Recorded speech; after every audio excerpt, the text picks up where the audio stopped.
man and his girlfriend were shot to death in what police suspect was a murder-suicide. At just after 1:30 p.m. on Thursday the 9th of May, authorities responded to an apartment at 1697 Davidson Avenue in the Morris Heights neighborhood of the Bronx, New York, and reports of shots fired. When officers arrived, they found 24-year-old Monroe Tillman and his girlfriend, 22-year-old Emily Morales, unresponsive with gunshot wounds to their heads. Medics pronounced them dead at the scene. Authorities said that the couple was shot to death at Monroe's ground floor apartment, where they lived with his brother. Officers found a gun near their bodies. A preliminary investigation indicated the possibility that the deaths may be a murder-suicide, though at this time it's not clear who fired the first fatal shot. Monroe's brother, whose name remains anonymous, said that they were a troubled couple, and they argued crazy to the point where weapons were involved. It was toxic, he added. Should leave and take a poodle. I feel responsible. That was my brother. My life, my heart, he said. 29-year-old Jaquel Carter is behind bars for fatally shooting the mother of his children, 31-year-old Alexis Noto, outside their home. At around 7:30 p.m. on Thursday the 9th of May, authorities responded to a report of a shooting at a home at the 100 block of Rendezvous Road in Scott, Louisiana. When officers arrived on scene, they found Alexis deceased with a gunshot wound in front of the property and her belongings scattered across the lawn. Investigators said that an altercation between Alexis and Jaquel at the home led to the shooting as Alexis was leaving for work. It's unclear what the argument was about. Alexis was a nurse and a mother to twins and 2 other older boys who were under the age of 9. Investigators said that Jaquel, the father of 2 of her children, remained on scene and was arrested as a suspect in her murder.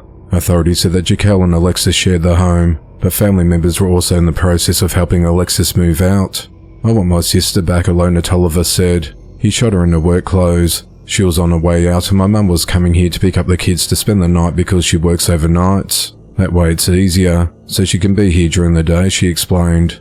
I want to kill her put away. She didn't deserve that, and her kids don't deserve to grow up without their mum, and she was just so young. I can say a million things right now, she said. Investigators spent hours searching for the murder weapon off Interstate 10. Officers believe that Jaquel threw the gun into a nearby field. Jaquel's charged with second-degree murder and is held at the Lafayette Parish Jail.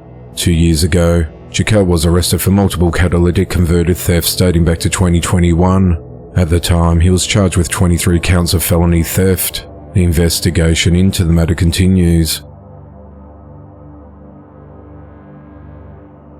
35-year-old Dion Lamont Montgomery is behind bars for fatally shooting his 9-month-old son in the head while he was sleeping. At around 6:30 p.m. on Wednesday the 8th of May, authorities responded to a residence at 3031 21st Avenue West in Seattle, Washington on reports of a shooting.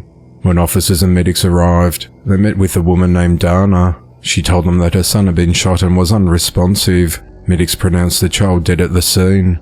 Dana told investigators that she was in the bathroom when she heard gunshots in her home. She then confronted her husband Dion and asked him what the noise was, and he told her that he fired a blank and he left the premises. Dana then went to check on her son and found him unresponsive with a gunshot wound to his head. Authorities said that Dion then fired 4 to 5 shots at 2 other people while walking down the street, but he missed them and hit parked cars instead. Police located Dion 3 blocks away from his home and took him into custody. Dion admitted to detectives to smoking PCP, a mind-altering drug that can induce hallucinations, and claimed that demons led him to shoot his son. Dana told investigators that she tries to avoid Dion when he gets a weird look in his eyes, and that he tried to kill her one time. Dion was booked into the King County Jail and charged with first-degree murder, 2 counts of first-degree assault, and first-degree unlawful use of a weapon. He remains held on a $5 million bond. The King County Prosecutor's Attorney's Office said that Dion has 16 prior arrests, with 14 felony charges, including theft, assault, burglary, possession of a stolen vehicle and unlawful possession of a firearm. The investigation into the matter continues.